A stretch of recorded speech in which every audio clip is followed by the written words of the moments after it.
Hey everybody. So it seems like the direction we're headed with games is all digital, right? And the PC has been kind of ahead of the game in terms of, Steam and all these platforms where you have your games over there. I don't even think you can buy physical anymore for PC. We've talked a few times on the channel that, some of us still like to buy physical games. Basil, get down from there. So in a world where everything is going digital, how are the platforms doing in terms of acclimating and accommodating that new ecosystem? Well, let's leave PC on the side because, again, those guys are already fully committed to digital. But, I want to talk a little bit about Xbox first. So, even though I do have an Xbox, I actually rarely play it because most games I just do through Microsoft Store on the PC, because nowadays most stuff is available both on PC and Xbox. But it is still a great gaming system if you just, want something to turn on and play a game. And I think actually Xbox is offering some interesting stuff to accommodate the online age that Sony is not necessarily offering. So I just wanted to kind of touch on the different things that I see from someone's perspective that isn't really committed to, Team Sony, Team Xbox. I really game a lot or mostly on PC these days.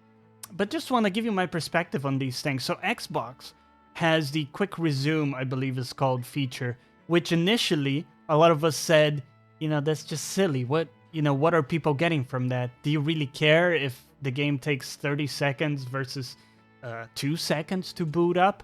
And actually, it's one of those things I've changed my mind on, because the more I think about it, having everything downloaded, right? So all digital, having the ability to switch between games quickly and boot stuff up quickly is actually maybe important, right?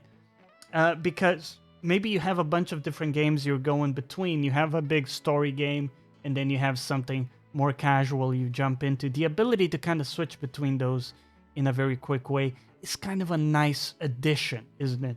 So it's not necessarily a game-changing thing, but I do think I've changed my mind, and I've come to appreciate that feature much more now with the all-digital era in mind. And then when you couple that with Game Pass and the ability to have all these games on offer straight away, right? Hey, I want to jump into this game and try it out and not necessarily commit to it. You don't have to, right? It's all there on offer.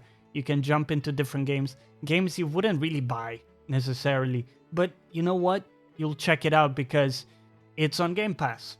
And, everybody has Game Pass these days. So why not just check out a bunch of games that you would normally not actually play?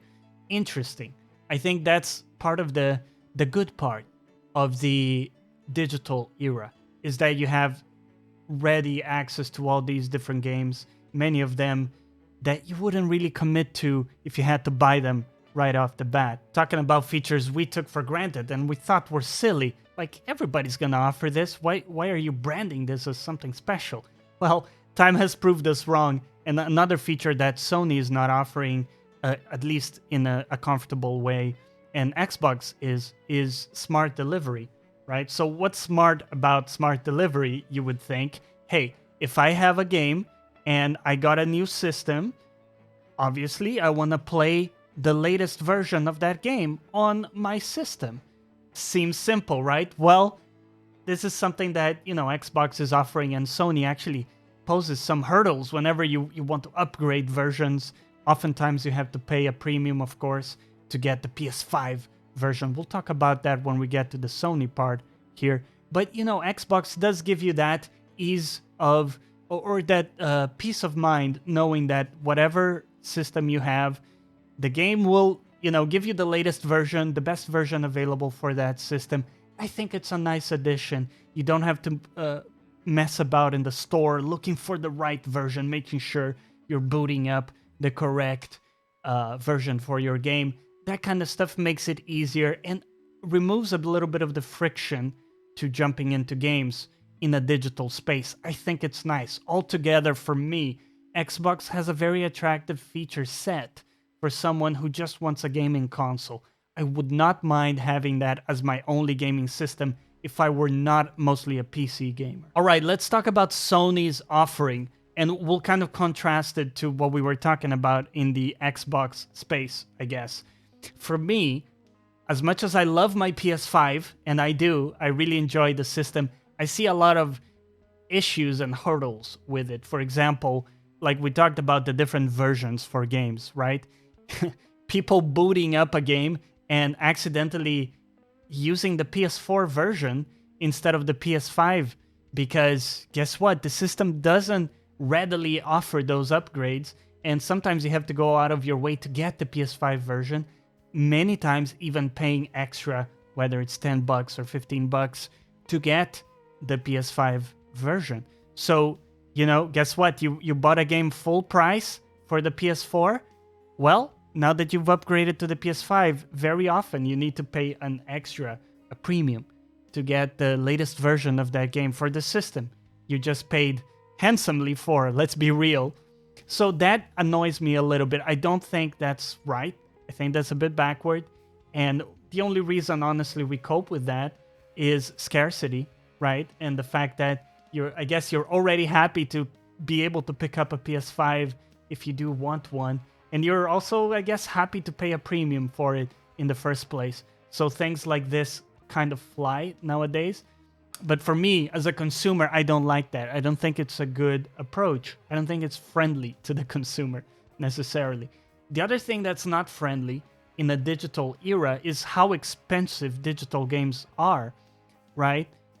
There is no real benefit nowadays to buying games digitally, aside from saving shelf space in your home.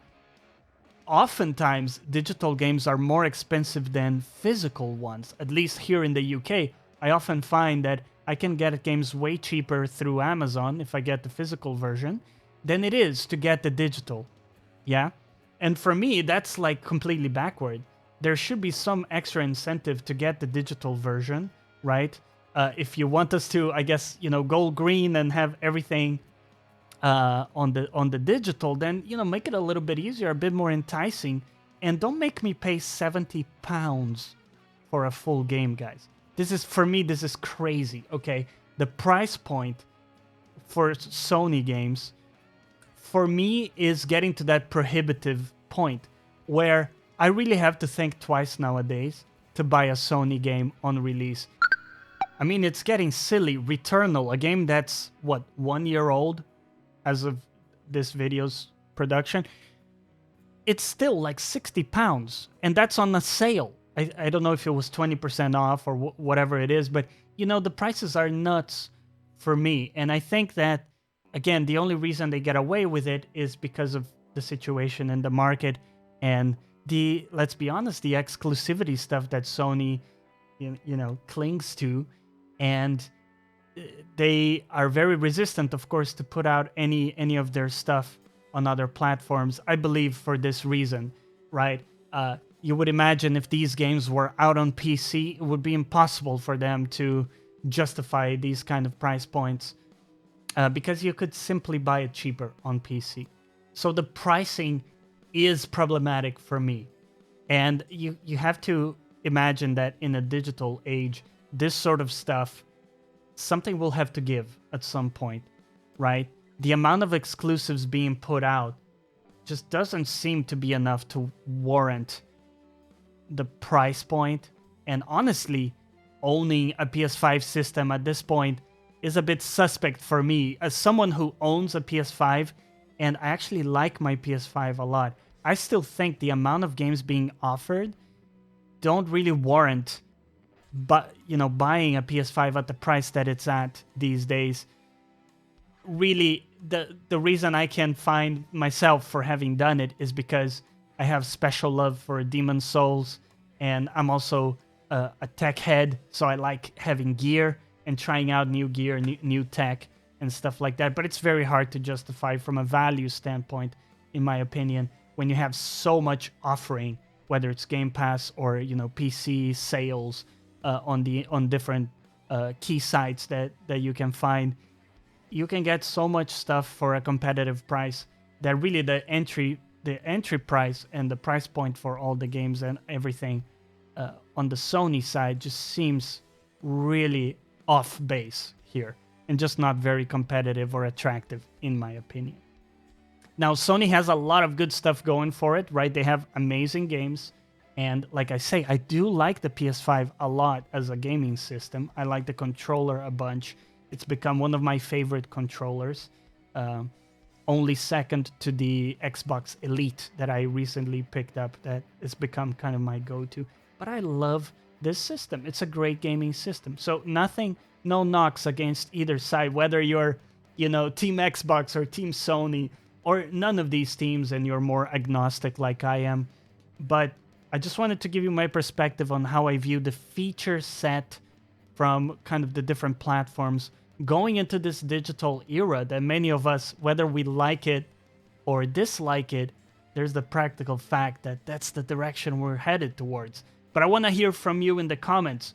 Do you prefer one system over the other with the perspective of, going into the digital era? What is the feature set that's more attractive to you? And do you find the problems that I raised valid? Or do you actually think it's reasonable, the price offerings and the different things that we talked about here in the video? Hey, let me know down below. And as always, thanks for watching. We'll catch you next time.